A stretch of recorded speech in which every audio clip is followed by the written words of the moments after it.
வணக்கம் மக்களே, வணக்கம். ஒரு மல்டிபேக்கர் ஸ்டாக்கை எப்படி கண்டுபிடிப்பது?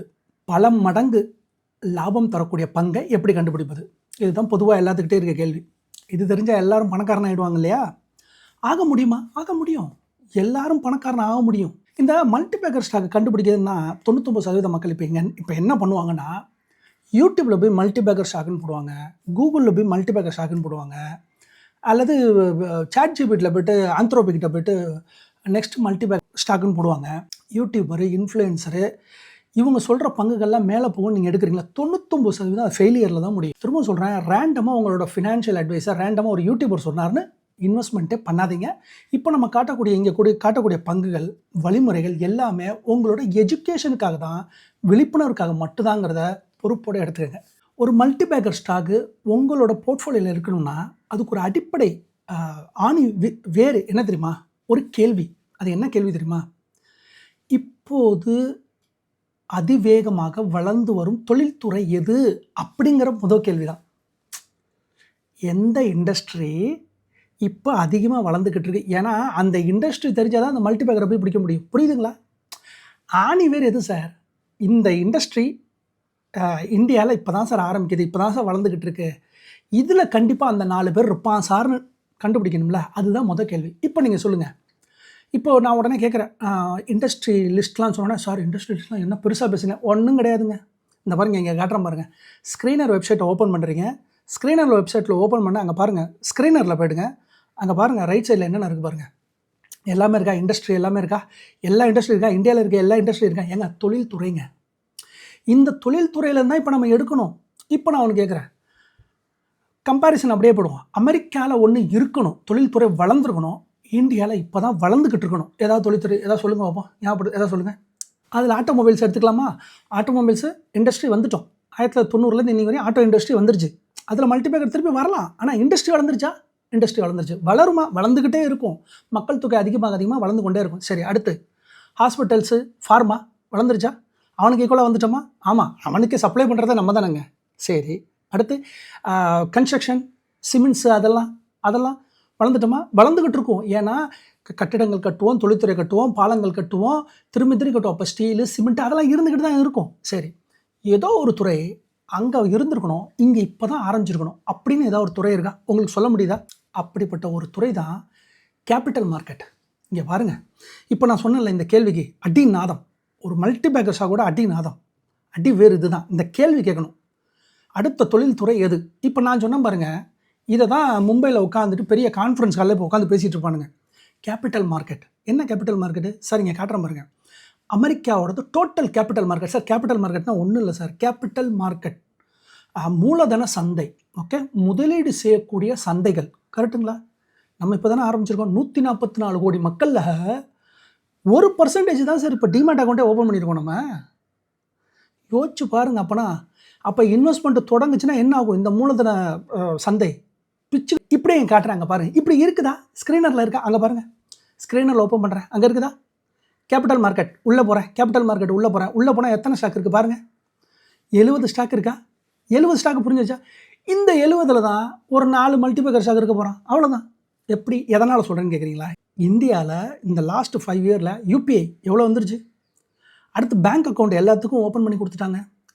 அடுத்து டிமேட் அக்கௌண்ட் கணக்கு பாருங்கள், எவ்வளோ பர்சன்டேஜ் வளர்ந்துருக்கு பாருங்கள். 2013 இருந்த டிமேட் அக்கௌண்ட்டுக்கும் இப்போ 2026 இருக்க டிமேட் அக்கௌண்ட்டுக்கு பாருங்கள். பெருசாக தெரியுதா? அது கிடையாதுங்க, உண்மை தான். இது பெரிய கிராஃபே கிடையாது, 1% தாங்க.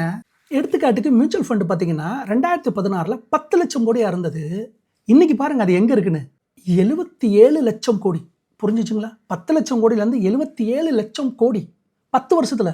அப்போ அடுத்த 10 வருஷத்தில், அப்போ அடுத்த இன்னும் 30 வருஷத்தில், அப்போ மல்டிபேக்கர் எங்கே இருக்குது? முக்கியமாக சொல்லணும்னா இந்த யூபிஐ தாங்க. யூபிஐ அதுக்கப்புறம் ஆதார் கார்டு இணைப்புக்கு அப்புறம், பேன் கார்டு இணைப்புக்கு அப்புறம், அதுக்கப்புறம் பேங்க் எல்லாமே டிஜிட்டலைசேஷன் ஆனதுக்கப்புறம் முதலீடு ஈஸியாகிடுச்சு. அதனால் இந்த முதலீட்டு சந்தை பெருசாக வளரும் தானே. ஏன் வளரும் இந்த கேபிட்டல் மார்க்கெட்னு பார்த்தீங்கன்னா, முதல்ல நான் அப்படியே வரேன், ஜிடிபியில் வரேன். ஜிடிபியில் ஏற்கனவே 4 இருந்துச்சு, இப்போ 6 வந்துட்டோம். எதுக்கு? இந்த ஈரான் வரனால 6 வந்துட்டோம். ஆனால் 2031 IMFே சொல்லுது இந்தியா தான் 3வது இடத்துல இருக்குங்கிறாங்க. நல்லா யோசிச்சு பாருங்கள். 3வது இடத்துல இருக்கும்போது நம்மளோட மூலதன சந்தை கேபிட்டல் மார்க்கெட். சார் கேபிட்டல் மார்க்கெட்னா எதுன்னு சொல்லிடுறேன். ஷேர் மார்க்கெட்டாக இருக்கட்டும், பாண்ட் மார்க்கெட்டாக இருக்கட்டும், கரெக்ட்டுங்களா? இன்வெஸ்ட்மெண்ட்டு, பேங்கிங்கு இது எல்லாமே எதில் வரும்னா எம்சிஎக்ஸு, பிஎஸ்சி, என்எஸ்சி, சிடிஎஸ்எல் இந்த துறைகள் எல்லாமே இருக்கு இல்லையா? இது எல்லாமே கேபிட்டல் மார்க்கெட். அதே மாதிரியே நம்ம இந்திய சந்தைகளில் இந்த கேபிட்டல் மார்க்கெட்டில் வர்த்தகம் நடக்குதுல அளவு இங்கே காட்டுறேன் பாருங்கள். வர்த்தகம் நடக்கக்கூடிய அளவு அங்கே பாருங்கள் எப்படி வளர்ந்துக்கிட்டு இருக்கு. நல்லா வளர்ந்துக்கிட்டு இருக்கா, பெருசாக வளர்ந்துக்கிட்டு இருக்கா. அதே மாதிரி இந்த மூலதன சந்தையில் பிஸ்னஸ் ஜிடிபியோட சேர்த்து பார்த்தோம்னா ஜிடிபியில் 2015 வெறும் 8.7% இருந்தது. இன்னைக்கு 20% இருக்குது. எது? மியூச்சுவல் ஃபண்டில். அங்கே பாருங்கள் யூஎஸ்ஏ எவ்வளோ இருக்கான்னு. யூஎஸ்ஏ எவ்வளோ இருக்கா? 150க்கு மேலே இருக்கான். இந்தியா எங்கே இருக்குது பாருங்கள், 20%. சார் எவ்வளோ வளரணும் சார் நம்ம இவ்வளோ சார். முதலீட்டில் நமக்கு அதுதான் சார் யாருமே சொல்லலைங்க. முதலீடு பண்ணுடான்னு சொல்லலை, பாதுகாப்பாக வேடா எஃப்டியில் வேடான்னு சொன்னதுனால தான் அதெல்லாம் நிறைய பேசிட்டோம். இங்கே பாருங்கள் 20 தான் இருக்குது. இது இப்போ வளருமா வளராதா? நீங்கள் தான் சொல்லணும். வளருமா வளராதா? வளரும். மக்கள் எத்தனை பேர் இருக்குமா? ஜிடிபி வளருதா? வளருது. இந்த கேபிட்டல் மார்க்கெட் வளருமா? வளர்ந்தே தீரும். இதில் என்ன சந்தேகம்? அதே மாதிரி ஐபிஓ பாருங்கள். ஐபிஓ எவ்வளோ பூம் ஆகிட்டு இருக்குன்னு 2023 ஐபிஓ பாருங்கள் எவ்வளோ பூம் ஆகிருக்குன்னு. சார் இவ்வளோ ஃபண்ட்ஸு சந்தைக்குள்ளே வந்துக்கிட்டு இருக்கு. இப்போ நீங்கள் உங்கள் மனசில் என்ன நினைக்கிறீங்கன்னு புரியுது சார். அப்போ கேபிட்டல் மார்க்கெட் ஏறப்போகுது. ஆமாம். சரி இப்போ என்ன பண்ணியிருக்குன்னு பார்ப்போமா? இந்த ஒரு வருஷத்தில் கேபிட்டல் மார்க்கெட்டுக்கு இண்டெக்ஸ் வந்திருக்கு. இப்போது புரிஞ்சுக்கணும் சார். ஒரு சீக்ரெட் ஒன்று சொல்லிடுறேன். ஒரு துறை வளரப்போகுதுன்னா அந்த துறையில் புது என்எஃப்ஓலாம் வரும், புது ஃபண்டெல்லாம் வரும். இதான் உண்மை சார். இது வந்து டாப் சீக்ரெட்டு. ஒரு என்எஃப்ஓ ஒன்று வருதுன்னா ஒரு ஃபண்டு மேனேஜர் அவ்வளோ தூரம் யோசித்து அவ்வளோ கோடியை உள்ளே கொண்டு வராங்கன்னா எதுக்கு சார்? அவங்களுக்கு ஏதோ தெரிஞ்சிருக்கு தானே. இங்கே பாருங்கள், இந்த லாஸ்ட் 2 வருஷத்தில் அந்த மாதிரி இண்டெக்ஸ் வந்திருக்கான்னு கேட்டிங்கன்னா இங்கே பாருங்கள் எவிடன்ஸ் நான் உங்களுக்கு காட்டுறேன் பாருங்கள். இப்படி தான் சார் பண்ணணும் அனலைசிஸு. இங்கே பாருங்கள் எத்தனை ஃபண்ட் இருக்குது. டாடா நிஃப்டி கேபிட்டல் மார்க்கெட் இருக்கா? ஆமாம். அடுத்து டாடா மோத்திலால் ஓஸ்வாலில் கேபிட்டல் மார்க்கெட் இருக்கா? ஆமாம். குரோவில் இருக்கா கேபிட்டல் மார்க்கெட்? ஏன் சார் இவங்க இப்போ வரணும்? ஏன் சார் வரணும்? சார் இவனுக்கு ஏதோ தெரிஞ்சிருக்கு, இந்த துறை வளரப்போதுரா இப்போவே போடுறான்னு சொல்லி போட்டிருக்கான். கரெக்டுங்களா? இங்கே பாருங்கள் அது எவ்வளோ பர்சன்டேஜ் கொடுத்துருப்பாருங்க சார். ஒரு வருஷத்தில் 50% கொடுத்துருக்கு இந்த இண்டெக்ஸு ரிலீஸ் ஆனதுக்கப்புறம். அங்கே பாருங்கள் அதோட கணக்குகளை சொல்கிறேன் பாருங்கள். இந்த கேபிட்டல் மார்க்கெட்டோட பெஞ்ச் மார்க் எதை சொல்லுவாங்கன்னா நிஃப்டி 500 சொல்லுவாங்க. அங்கே பாருங்கள் காட்டுறேன் பாருங்கள். நிஃப்டி 500க்கும் கேபிட்டல் மார்க்கெட்டுக்கும் இருக்கிற வித்தியாசத்தை பாருங்கள். அங்கே பாருங்கள் ஒரு வருஷத்தில் 25%, 3 வருஷத்தில் 58%, 5 வருஷத்தில் 31%. ஒரு வருஷமும் சிஏஜிஆர் படி ஓகே 7 வருஷத்தில் 24%. சார் 2019 இன்னி வரையும் வருஷம் 24%. இந்த லாஸ்ட் 1 இயரில் 50%. இது எப்படியே இங்கே காட்டுறேன் பாருங்கள். கேபிட்டல் மார்க்கெட்டோட கிராஃபை காட்டுறேன் பாருங்கள் எவ்வளோ ஏறி இருப்பாருங்க. ஒரு வருஷத்தில் 50%. சார் என்ன சார் ஒரு வருஷத்தில் ஏன் சார் 50%? சார் மார்க்கெட்டு ஏறவே இல்லை சார். நீங்கள் நல்லா புரிஞ்சுக்கோங்க.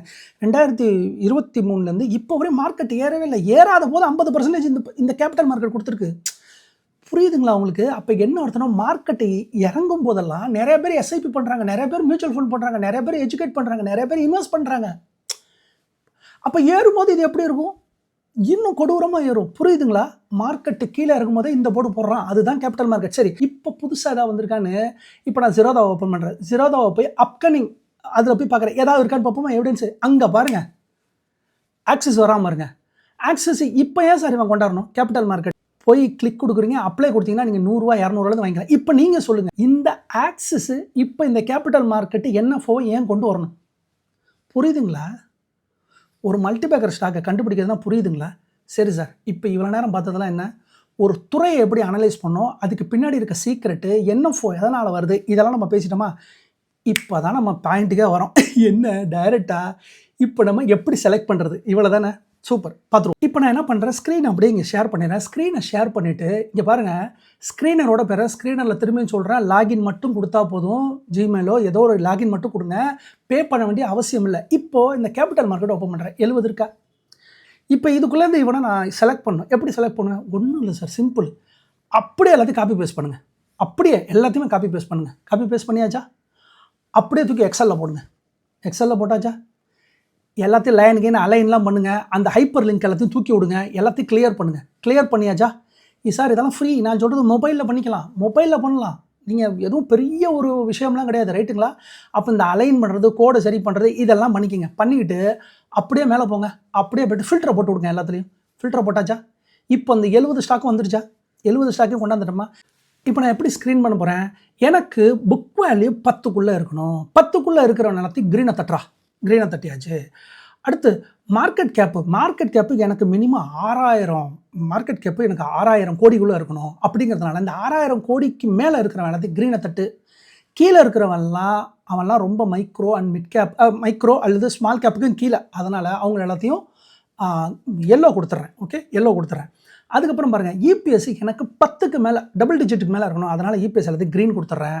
அடுத்து டெட் ரேஷியோ எல்லாத்தையும் போல தான். டெட் ரேஷியோ எனக்கு 1 தான் இருக்கணும். ஓகே, அதனால் கடன் டெட் டு ஈக்விட்டி 1க்கு கீழே தான் இருக்கணும். அதனால் 1 கீழே இருக்கிற எல்லாத்தையும் க்ரீனை கொடுத்துட்றேன்.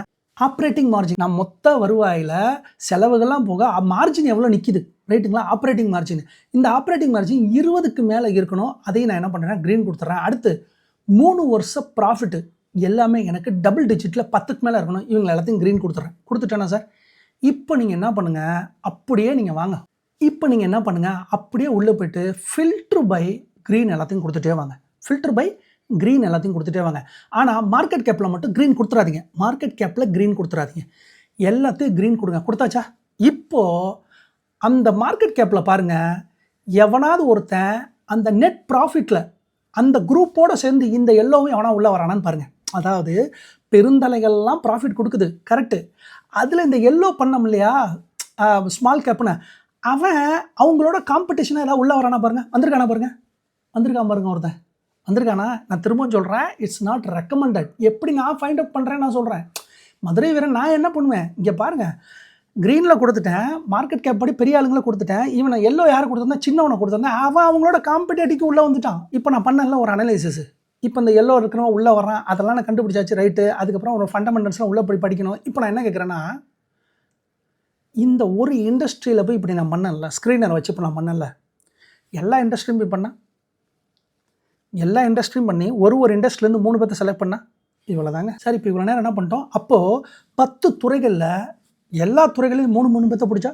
இப்போ நீங்கள் சொல்லுங்கள், 10 துறைகளில் 3 பேரை பிடிச்சாச்சு, எல்லாம் பண்ணிச்சாச்சு. இதில் 4 பேர் ஹிட் அடிப்பானே அடிக்க மாட்டாரா? ஹிட் அடிப்பாங்க சார். திரும்பவும் சொல்கிறேன், இப்போ நான் கொடுத்துருக்குற இங்கே நம்பர்ஸ், இதை வச்சு மட்டும் பார்த்துறது எளிமை கிடையாது. அதுக்கப்புறம் உள்ளே வந்து ப்ளெஜ் பண்ணியிருக்காங்களா, அது உண்மையாலுமே அது வந்து நெட் ப்ராஃபிட்டு போனதுக்கும் இந்த இதுக்கும் கரெக்டாக இருக்கா, இதெல்லாம் இன்னும் கூட போய் படிக்கிறது சிறந்தது. ஆனால் ஒரு மல்டிபேக்கர் ஸ்டாக்கை எப்படி பண்ணணுங்கிற ஈஸியான வழிமுறையை உங்களுக்கு சொல்லிட்டேன். அடுத்து அதுக்கு பின்னாடி இருக்கிற என்எஃப்ஓஸ், எப்படிலாம் புது என்எஃப்ஓஸ் ஏன் கொண்டு வராங்க, அதுக்கு பின்னாடி இருக்கிற ஃபண்டு மேனேஜர் செய்யக்கூடிய ரகசியங்கள் என்ன, எதனால் அதை கொண்டு வர்றாங்க. ஏன்னா நமக்கு தெரியாது, அவங்களுக்கு தெரியுங்க. கரெக்டு தானே, உண்மை தானே? என் பிள்ளை இன்வெஸ்ட் பண்ணுதா? ஆமாம். உங்கள் பிள்ளை இன்வெஸ்ட் பண்ணுமா? ஆமாங்க. பண்ணிக்கிட்டே இருப்போங்க. டிமெட்டை கொண்டு வளர்ந்துக்கிட்டு இருக்கேன், ஆமாங்க. ஜீரோதா வளர்றானா? ஆமாங்க. குரோ வளர்றானா? ஆமாங்க. ஏஞ்சல் ஒன்று வளர்றானாங்க? ஆமாங்க. மூத்திராளோ சொல்லலாம் வளர்றான். பிஎஸ்சி வளருதா? சரி, ஒரு கம்பேர் பண்ணிட்டுமா இப்போ நான். இப்போ நான் சொன்ன அதே மேக்ரோ எக்கனாமிக்ஸோட யாராவது ஒரு ஆள், இந்தியா வளர்ந்துக்கிட்டு இருக்கு, எல்லாரும் முதலீடு பண்ணுவாங்கன்னு அன்னைக்கு பிஎஸ்சியில் யாராவது ஒரு ஆள் 1 லட்சம் போட்டிருந்தான். 9 வருஷத்துக்கு முன்னாடி 1 லட்சம் போட்டிருந்தான். இன்னைக்கு 44 லட்சங்க. என்னங்க பெரிய சயின்டிஸ்ட் தாங்க பண்ணோம். அமெரிக்காவை நம்மளையும் பெஞ்ச் மார்க் பண்ணோம். எந்த துறை வளரலையோ அந்த துறையை செலக்ட் பண்ணோம். அந்த துறையில் எவன் வந்து டாமினேட் பண்ணுறானோ அவனை சூஸ் பண்ண, அவ்வளோதான். சகோதர சகோதரிகளே, அப்போ இந்த காணொலியை நான் பகுதி 1 எடுத்துக்கிறேன். ஓகே, சாப்டர் 1 ஒரு மல்டிபேக்கரை தேர்வு செய்வது எப்படி, சாப்டர் 1 நான் முடிச்சுட்டேன். அடுத்து சாப்டர் 2, 3, 4, 5 வரப்போகுது பாருங்கள். சார் திரும்பியும் சொல்கிறேன், நான் இந்த நம்ம யூடியூப்பை நான் தொடங்கினது வந்து நம்ம தமிழர்களில் எல்லாரும் பணக்காரன் ஆகணும், நல்ல விதமாக ட்ரேடிங் பண்ணாமல் இந்த நல்ல சிறந்த பங்குகளை தேர்ந்தெடுத்து பணக்காரன் ஆகணும். 500K தட்டட்டும் சார் என் சேனலு. முழு வீரியத்தை நீங்கள் பார்ப்பீங்க, முழு வீரியத்தை. அதனால் இந்த காணொலியில் நான் காமிச்சது எல்லாமே முழுக்க அவேர்னஸ், எஜுகேஷனல் பர்பஸ். சிந்திச்சு செயல்படுங்க. நன்றி மக்களே.